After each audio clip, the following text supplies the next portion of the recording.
Welcome to the channel and my review of Ride Free on Xbox One. This version I'm playing is actually the Xbox One X version, so all footage that you're seeing is 4K.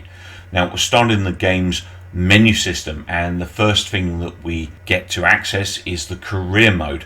Now Ride Free's career mode is massive. If you've played a Ride game before, Ride 1, Ride 2, they've all had very extensive careers. Ride Free is no exception. We start with a riding school section and a level 1 set of career objectives. Overall, there are 65 actual events for you to complete in Ride Free's campaign. 4 of them are riding school events, each of which have 5 events within them, which are all about teaching you how to ride the various classes of bikes, how to take corners, how to brake, just generally teaching you the ropes so that you can get into the game. On top of that, you've got 6 tiers, each with 10 sets of race events within them. Now those events can be anything from time trials to super motocross, generic races, drag races. There's a reasonable mix or variety of race types. Plus also you've got all of the bike classes that you're going to race across as well, which are mixed up during those events. Finally, once you get through the 6 tiers, each with its own 10 sets of races with at least 5 events within each of those, you'll get to the finale at the end of the game. So there's actually massive amount of career here for you to get through. Now what they've done in terms of style, they've kind of created this magazine look. So it's like motorcycle magazine volumes that you're completing as you play the game. I quite like what they've done with the menu system. It looks nicer than the previous games. The other stuff I've been doing is testing out the quick modes. Within a quick race, you can select what bike you want to ride. You can choose to hire a bike, in which case you won't earn any XP or credits. Alternatively, you can use one of your own bikes from the garage that you've already purchased from the game, and then when you're playing the quick race scenarios, you will actually earn XP and credits so that you can buy those all important parts to upgrade your bikes. There are a lot of things you can do in order to set up your race options for quick race events. One of them is obviously configure your laps. You can go anywhere between 3 and 30 laps for a quick race. You can also set your AI difficulty. It starts at easy, which is actually a lot easier than it has been in the past in previous ride games. And I think that's a good thing because it'll allow a lot more people to play this title and get into the game. Before, it's just been that little too difficult, I think, for some players. So hopefully that will bring in a new generation of gamers. The other options that are available within Quick Race are nigh on identical to the game's generic settings for play. Things like manual gearing versus automatic gearing, ABS on or off, having joint brakes, as in independent control for joint brakes or singular control for brakes, and a variety of other options which, if you switch them off, will typically give you better in-game credits. In terms of hardness, as I was saying earlier, the race hardness now you can go down to very easy, and it makes the game a lot more playable than it has been in the past for newcomers. But at the same time, it has the extreme difficulties there for the hardcore gamers out there that do like to ride at the most realistic level within the game as well.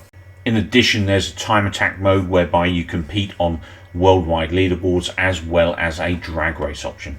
Xbox Live offers 2 flavors of racing: matchmaking against the community or private racing with your friends. Now the great thing about the Ride series is that it does backfill missing opponents with bots, which means you get a much more interesting race in the event you can't get a full lobby. Definitely something that a few more racing games should be replicating. Weekly challenges are basically challenges against the community, but also a chance to earn more coin.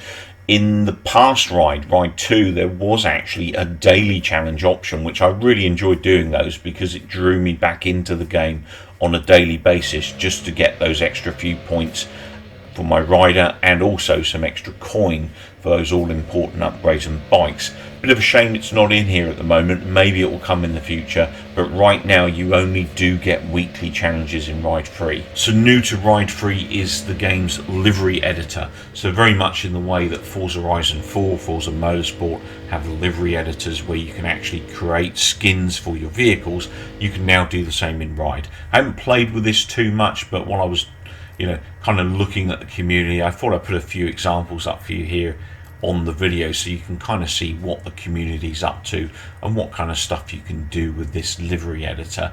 Some of the stuff looks okay. I haven't seen anything kind of too mind-blowing at the moment, but there's some nice designs in there at the moment, and if it's something that you do in Forza Motorsport 7, Forza Horizon 4 or any other racing game, then Ride 3 now has a livery option as well. Ride as a series is renowned for having extremely strong customization options for its bikes and its riders, and Ride 3 delivers in every aspect.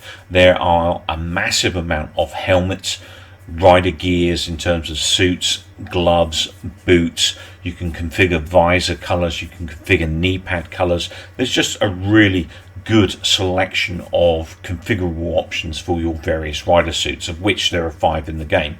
2 street racing suits, 2 circuit racing suits, and 1 moto racing suit. It's also possible to configure your rider position. This year they've added the option as to exactly how you want to start the race, e.g. with your left foot down, your right foot down, or both feet on the pedals, and of course that all important riding position. Bike customization in Ride 3 is as strong as ever.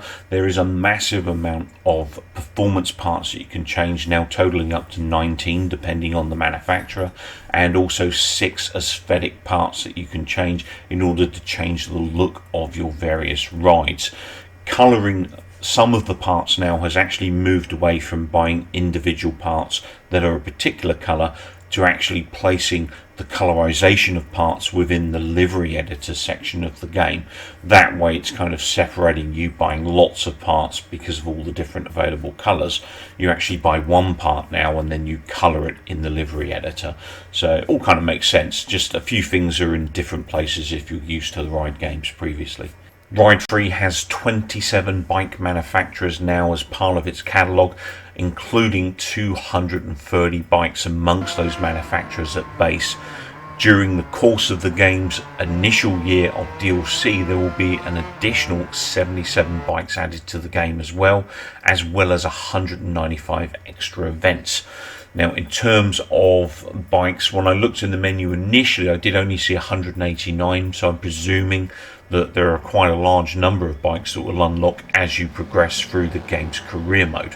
Ride 3 boasts 30 circuits, 3 of which are drag strips. The other 27 are made up of 16 GP circuits, including new tracks like Sugo, Okayama and Daytona, 4 street GPs, which include Isle of Man Southern 100, Ulster GP, Northwest 200 and Imatra in Finland, 1 city GP, which is based in Macau at night, 3 street circuits, which are all new circuits, including Garda Lake, The Snake and Tenerife, and finally 2 supermoto tracks. There are variations of these circuits available in the game as well, taking the track count up to 50 circuits. That, of course, doesn't include the free environmentals, which now include night racing, day racing and racing in the rain. There are 5 different viewpoints in Ride for you to enjoy your racing.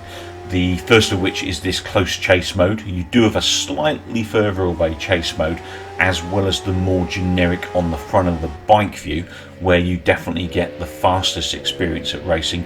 There's a more static upright cockpit view, and then there is this mode, which is what I'm calling the virtual cockpit. Now, in this mode, your rider will literally drop in left, drop in right into the corners very deep. He'll also put his face into the front of the bike as you gather speed, and he'll also raise up when he brakes heavily into corners. This mode by far is one of the best innovations I've seen in video games for quite some time. It is very immersive in terms of bike racing, and I absolutely love it. This is how I play the game now, and this is definitely one of Ride 3's best additions or changes to the game. Ride 3's replay mode is actually one of the best, if not the best replay mode I've seen in any racing game. I absolutely love to sit back and watch a replay after a hard-earned victory. It's kind of a good way of getting a break from all the stress of racing, but also at the same time it's a great way for me to capture videos for the channel as well. But really nice replay mode. Does occasionally have the odd little bug, but in general it's pretty solid, and definitely, like I said, one of the best out there. Racing action in general on the bikes, you do get a good sense of every bike is different. They've all got their own individual sounds, they've all got their own individual gear shift change noises, they've all got their own behavior in terms of handling. Some are more erratic than others, some are just a hell of a lot more powerful, and obviously once you start taking things off like anti-wheelie, you really do have to have your wits about you to make sure you don't fly over the top of the bike as you try to accelerate out of a corner, or getting high-sided becomes quite a regular occurrence until you start to get used to the actual handling of the bike. But Ride Free for me right now in terms of racing is definitely the strongest racing game for bikes out there at this time. It's got a very good variety of tracks, it's got a massive catalogue of bikes, it's got easily the best customization in many games that I've seen on the market at the moment, and there's just a phenomenal amount of stuff here and good value for money. Unfortunately, this series hasn't really taken off and got the popularity it deserves. Hopefully Ride Free will earn it that popularity, because Milestone have done an immense job of improving this title and adding a lot more features to it. As a result, this kind of, for me, feels like the Forza Motorsport 4 for Ride Free. I'm a big fan of it, and as a result my verdict is a 9 out of 10. Thanks for watching. Please remember to rate and subscribe if you enjoyed the video or found it in any way helpful. Take care, keep well, keep watching, and most importantly, come back soon.